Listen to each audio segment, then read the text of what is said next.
GameRanks presents another episode of Before You Buy, the show where we give you some straight up gameplay and some first impressions of the latest games releasing. It's me, Jake Baldino, and things are different because this isn't technically a Before You Buy, this is a Before You Play or Before You Download, because Pokemon Go is free to play, but we wanted to talk about it because everybody's been buzzing about it, we've all been highly anticipating it, and people definitely have some things to say about it. So first things first, Pokemon Go is very easy to set up and get going. Creating an account is really easy. I like the nice touch of being able to sign up with a Google account. That is very, very nice.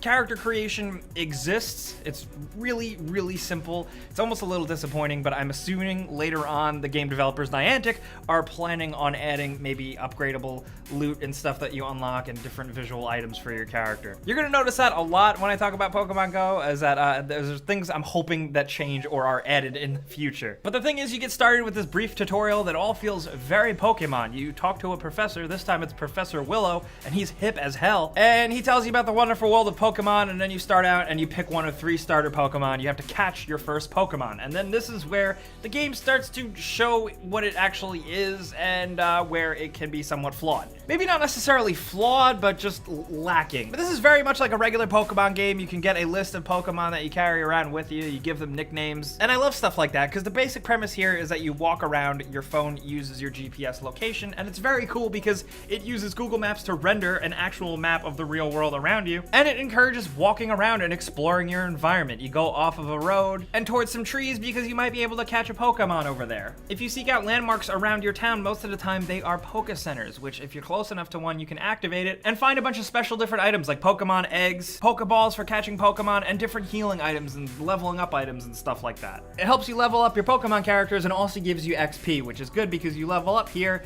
and you need to be past level 5 in order to actually engage in gym battles. This is basically, if you're looking for any Pokemon combat, this is where you get it. It's something kind of like Foursquare or Swarm, where you become the mayor of certain landmarks within your town via GPS location. But here it gets pretty complicated. They're actual gyms, and you decide what team you want to align yourself with, yellow, red, or blue team, and you can essentially claim that gym as your own and rule it or conquer it. Conquering it is a little weird because the person that is owning the current gym leaves their Pokemon behind, and then you gotta fight that Pokemon in order to take the top spot. The combat here isn't very good. It leaves a lot to be desired. You can pretty much spam tap the screen and win. And that's very unfortunate. It's not Pokemon battling at all. What it is you swipe left and right to dodge translated attacks from the enemy characters. It's very hard to actually tell when they're attacking you. And most fights are over very quickly and they're extremely underwhelming. Between doing this and using items, you can make your Pokemon very strong and make it the leader of the gym so other people can't take it over.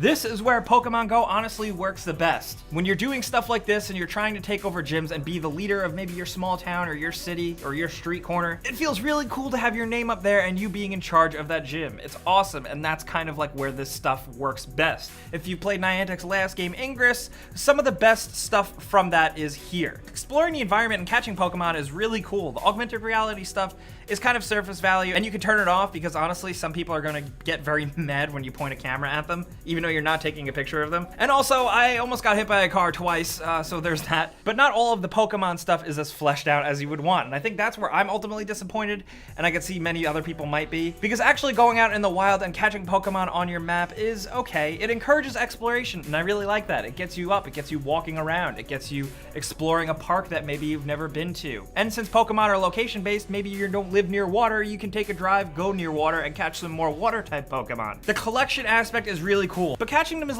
pretty lame because there's no actual battle system here. A Pokemon shows up, it shows through an augmented reality view, which is, I gotta say, a very disappointing view. It doesn't look very good. But you basically flick Pokeballs at these Pokemon, and then you catch them, you get some experience points, you add them to your Pokedex, and that's about it. But you do get that great feeling you get from actually playing the real Pokemon. Every once in a while you stumble across a rare one that is very powerful, and you want to catch it. And I gotta say, it's kind of exciting. There is a deep amount of stuff here that is kind of hidden. The game doesn't explain it to you too well. You do need to know that this game has paid microtransactions. There is a store to buy in-game money with your real money that lets you get more aid items to increase more Pokemon attacks in your vicinity, or to level up your characters faster disaster. Thankfully, it can be ignored. It doesn't seem too obtrusive so far, but time will tell if Niantic adds more stuff. I will say that this game is extremely buggy. Closing out the app and completely quitting it is going to be something that you're going to be doing very often, whether you're on iOS and Android, because this thing gets held up, it gets hung up, it crashes, things don't work, so you're gonna be closing it out quite a bit. Damn, it is buggy, and also be aware that it kills your battery life. People have been saying it's really, really bad,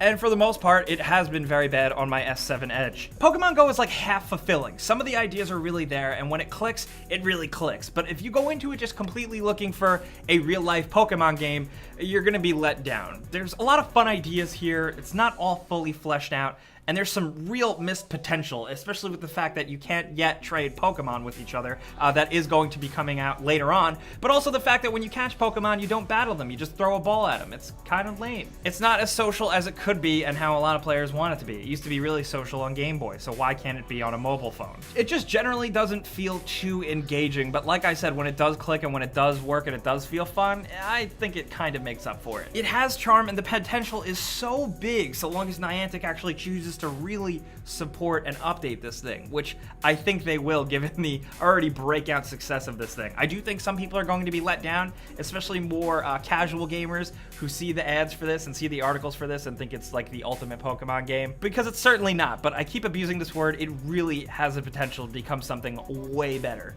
So guys, that's the deal for Pokemon Go. I tried to give you what the game really is and some pros and cons, and now it's up to you to decide whether or not you want to play it. Honestly, I think you should give it a shot no matter what, because it is a free download, so you really got nothing to lose. Give it a shot. You might like it a little more than I do. And like I said, the future is there for this type of thing. It could be even more awesome down the line. If you want to talk more about Pokemon Go or whatever, if you have any other questions, ask us in the comments or on me on Twitter or Facebook or Instagram at Jake Baldino. You guys also know the deal. If you enjoyed this video, clicking the like button helps us out a ton, and we really appreciate it. And subscribing if you're new is a great idea, because we put out videos like this every single day. But as always, thanks for watching, and I'll see you guys next time.